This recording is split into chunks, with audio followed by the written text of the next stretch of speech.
Assalamualaikum warahmatullahi wabarakatuh. Halo teman-teman, jumpa lagi di Umpama Kicau, channel yang konsisten membahas murai batu dan informasi tentang dunia burung. Oke teman-teman, gimana kabarnya? Si harap teman-temanku semuanya dalam keadaan yang baik, selalu diberikan kesehatan, kebahagiaan, diberkahkan rezekinya dan dimudahkan segala urusannya. Amin.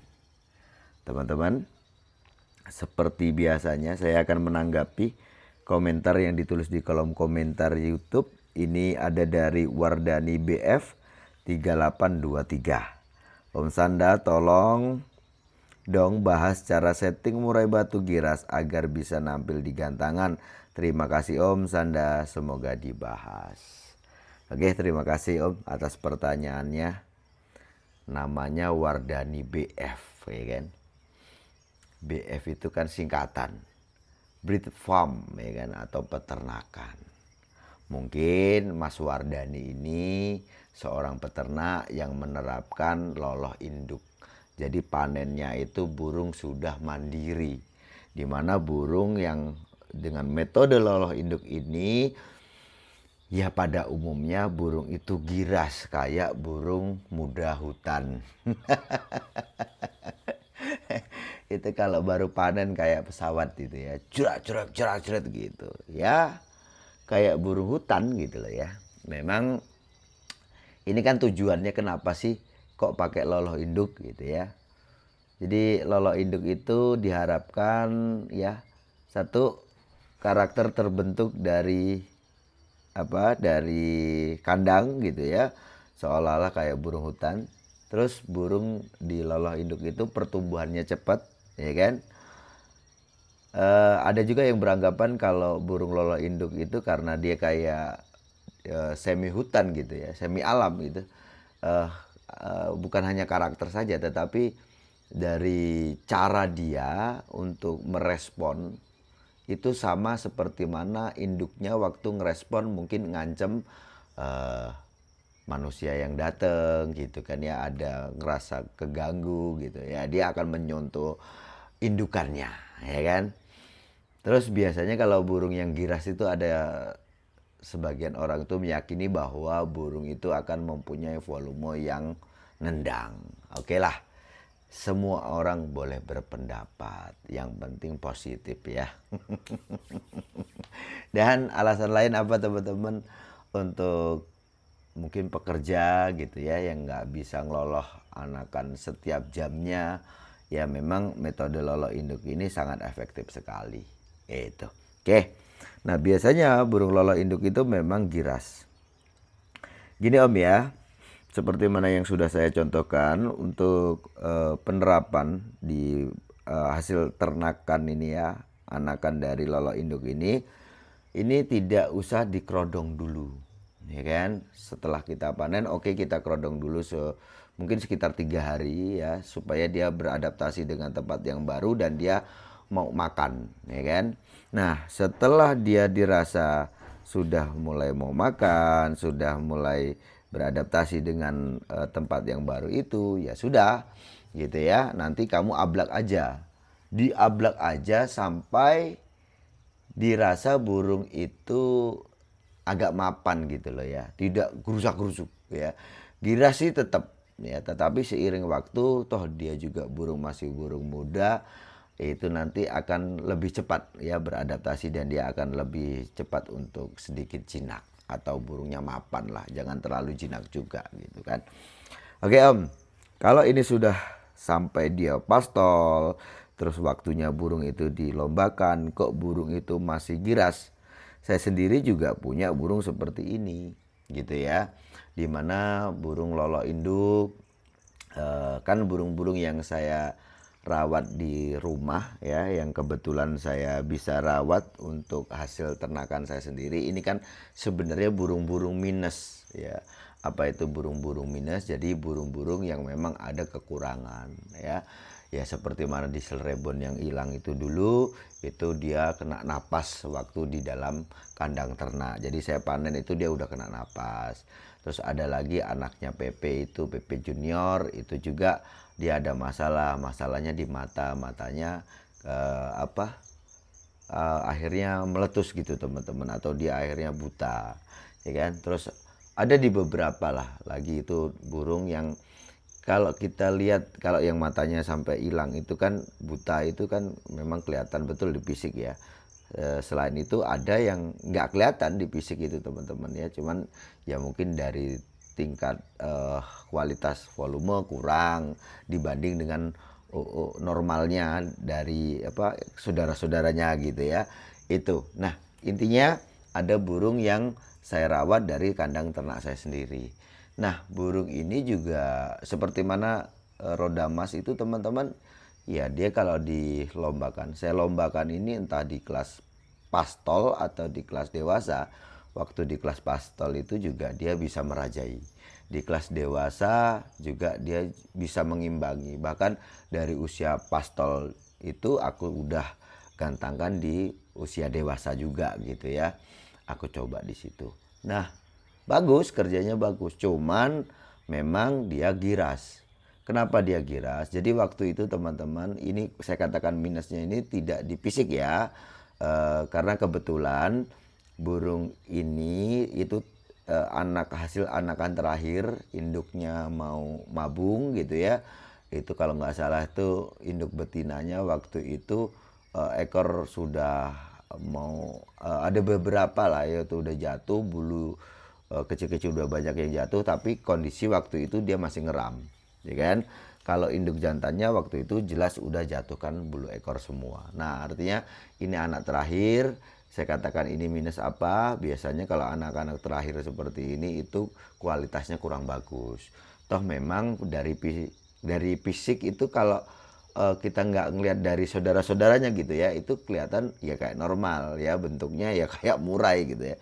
Tapi dibandingkan dengan saudara-saudaranya, dia itu kalah fisiknya apa? Ekornya pendek ya. Udah sekali mabung teman-teman ya, itu ekornya juga nggak manjang gitu ya. Dibandingkan dengan saudara-saudaranya kalah gitu ya. Terus fisiknya memang agak kecil. Oke. Nah, waktu itu aku biarkan dia itu di kandang ternak. Jadi dia sudah mandiri, aku ambil betinanya induk betina. Kalau induk jantan udah aku ambil duluan, terus aku ambil induk betinanya dan aku biarkan trotol itu, si roda emas itu di dalam kandang ya, sampai dia itu kurang lebih itu sekitar 2 bulan sampai 3 bulanan lah. Dan kan perbandingannya kalau loloh tangan dengan loloh induk itu, memang kalau loloh induk itu cepat ya, perubahan dari mutasi itu cepat teman-teman ya, karena dia terjamin untuk nutrisinya kan, dia tidak kekurangan nutrisi di dalam kandang ternak itu tadi. Jadi aku ambil sewaktu induknya sudah mulai siap untuk saya masukkan kembali. Nah, hasilnya apa? Burung itu giras sekali, giras banget ya, sampai saat ini pun juga giras. Tapi burung itu sewaktu diketemukan dengan burung, asal tidak terlalu terlalu dekat dengan orang ya. Kalau juri di bawahnya aman, tapi kalau orang terlalu rame gitu ya, terus ada teriak-teriakan, nah dia baru gelisah.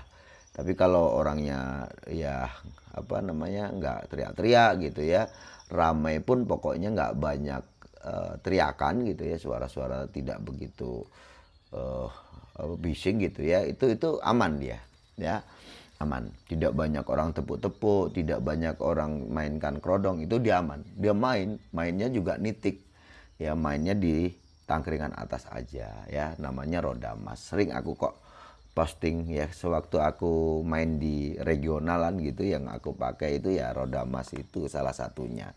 Nah, nyetingnya gimana? Kalau untuk mencapai kesiapan birai emosi itu ya normal saja kayak burung-burung pada umumnya ya, kurang lebihnya sama. Penerapan untuk settingan harian dengan rawatan hariannya itu tidak banyak perubahan gitu ya, tidak beda lah ya dengan burung-burung pada umumnya gitu. Bahkan kalau kita bandingkan dengan burung jinak ya sama saja sebenarnya. Itu kan kurang lebihnya, wong kita ini kan nyeting harian burung kita itu kan yang jelas burung tercukupi nutrisinya, dan rawatan itu juga mengimbangi ya. Kebutuhannya apa? Ya, kalau untuk target awal kita kebutuhannya untuk supaya burung itu gacor, artinya kita picu untuk apa naiknya hormon testosteron atau untuk menaikkan birahinya kita coba mainkan EF-nya gitu ya. Begitu juga dengan rawatannya. Kalau untuk menstabilkan aja, kalau dia sudah kondisinya udah bagus, burung sudah punya kesiapan birahi dan emosi, burung sudah siap tarung, ya kita sesuaikan kebutuhan harian itu hanya untuk supaya stabil aja gitu ya untuk kondisinya dan juga untuk birahi dan emosinya. Oke. Nah, untuk settingan lombanya ya itu juga hampir sama aja, menyesuaikan di burung itu kebutuhannya apa. Nah, pada umumnya kalau untuk burung-burung muda kita kan untuk ukuran burung muda ini kalau aku itu yang aman menurutku, kita harus betul-betul jamin bahwa burung itu kondisinya bagus. Itu aja ya, artinya tidak ada masalah dengan kondisi dia. Insya Allah aman, kamu mau gantangkan mungkin seminggu sekali atau 2 minggu sekali gitu ya. Memang kalau untuk jawaban-jawaban saat saya ditanya, Om bagusnya burung pastel atau burung muda itu baiknya berapa minggu atau berapa bulan, saya sering jawab semakin jarang kamu gantangkan ya, artinya waktunya agak lama menggantangkan terus menggantangkan lagi, itu yang paling bagus begitu gitu kan ya. Jadi itu untuk orang awam gitu ya yang memang belum bisa melihat apakah burung itu siap, apakah kondisinya bagus. Tapi karena saya itu tahu kondisi di burung saya itu tahu, jadi ya memang nggak setiap minggu lah ya. Ya tapi sering juga sih antara 2 mingguan gitu ya. Kadang ada juga seminggu ini aku gantang, terus minggu depan aku gantang, terus mungkin agak lama nganggur sekitar 2 minggu lagi, bahkan sampai 1 bulan terus gantang lagi. Itu biasalah gitu ya. Saya nggak begitu ini. Yang penting saya pastikan burung itu kondisinya bagus. Itu Om. Nah, karena burungnya giras gitu ya, yang harus saya lakukan apa? Jadi sebelum burung itu saya gantangkan, itu saya ablak dulu. Itu ya yang membedakan dengan burung-burung pada umumnya gitu. Jadi saya harus bikin burung itu beradaptasi dengan lingkungan dulu. Jadi gantangan ini juga saya tidak selalu ke gantangan itu, artinya ada di gonta-ganti gantangan kan gitu ya, gonta-ganti tempat. Nah di situ burung yang giras itu biasanya butuh untuk dia kenal dulu dengan lingkungan itu. Jadi cukup diablak sampai dia bunyi-bunyi, sampai dia seolah-olah nantang dan dia merasa kayak kalau burungnya siap nih ya, ingat ya, kalau burung itu siap, walaupun dia giras, dia lihat musuh dia pasti tarung.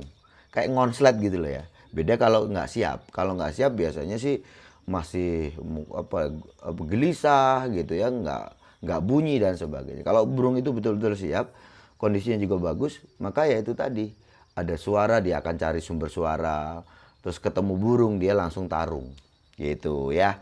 Nah cuman ya itu tadi, supaya burung itu lebih mapan lagi di gantangan, mainnya juga nagen, maka perlu diablak dulu. Diablak nggak lama ngablaknya sih, pokoknya ya sebelum gantang mungkin 4 kelas sebelum gantang itu sudah aku ablak dulu. Udah ablak sambil nanti dikasih jangkrik, udah biarkan, nggak usah terlalu banyak ini ya penanganan, artinya kamu juga nggak harus deket-deket dengan burung itu, dan usahakan sih agak jauh dari lalu lalang manusia gitu ya, dari kendaraan juga. Jadi dia lebih, kita mencari mood burung itu supaya burung itu lebih nyaman gitu aja sih, untuk khususnya burung yang terlalu giras. Itu Om. Jadi kalau masalah settingannya, untuk targetnya apa dulu? Targetnya kalau memang untuk targetnya mencari kesiapan untuk lomba, artinya mengenai birahi dan emosi, ya sama saja sebenarnya ya kan. Sama saja dengan burung-burung jinak juga pada umumnya burung ya. Targetnya kalau kita pengen ngejar birahi dia gitu ya, kita naikkan hormon testosteron dia, kita bisa mainkan kroto atau EF yang lain. Bahkan kita juga bisa ngasih suplemen yang fungsinya apa, supaya cepat burung itu untuk naik birahi. Oke. Nah nanti kalau udah burung kelihatan nampil, burung walaupun giras ya, kalau dia itu nanti di rumah walaupun kita pegang sangkarnya kok dia gerubak-gerubuk gitu ya, dia takut gitu ya. Itu kalau kita agak jauh ya, karena kita harus tahu lah kalau burung itu giras gitu ya. Jadi kita agak jauh, kita coba provokasi dengan suara, kok dia itu ngerespon, artinya burung itu secara untuk birahi tingkat dasarnya dia udah dapat gitulah ya, udah dapat. Ya, cuman nanti perlu diolah lagi supaya apa? Melihatnya itu burung itu bukan hanya sekedar gacor, tetapi burung itu juga ada respon. Burung itu juga agresif ya sewaktu kita provokasi. Oke, kalau di situ sudah kelihatan burung artinya punya kesiapan, nanti baru kita ranahnya ke settingan lomba, yaitu apa? Ngejar tenaga dia kan begitu ya. Kondisinya harus dipastikan betul-betul bagus, terus ditambah apa? Tenaganya kita harus pastikan burung ya dia punya tenaga. Ya kita bisa bekali dia dengan EF lah ya. Kita bisa mainkan jangkrik untuk penambahan jangkrik atau bahkan mungkin kroto juga kita bisa tambahkan. Itu ya untuk di lokasi lombanya ini sebagai finishingnya, ingat itu tadi harus diablak. Itu kalau untuk burung-burung yang terlalu giras. Oke? Oh ya, gini aja Om. Untuk kedepannya kalau memang kamu ngerawat burung dari lolo induk gitu ya, usahakan untuk setelah burung itu sudah habis panen nih, dia udah mulai mau makan gitu ya. Ya itu kamu awal itu kamu kerodong kan supaya dia tidak terlalu kaget. Nah nanti kalau dia dianggap 3 hari itu biasanya udah makan lahap itu. Nah itu diablak aja sampai dirasa burung itu mapan gitu ya. Dan jangan kamu terlalu jauh dengan keramaian. Ingat burung muda yang betul-betul burung kecil ya atau trotol itu dengan burung yang muda hutan tuh cepet burung yang dari trotol itu teman-teman ya. Kalau untuk dia beradaptasi dan sedikit menjinakkan burung itu emang lebih mudah di burung-burung trotol itu Om ya. Saya rasa cukup sekian, sukses selalu.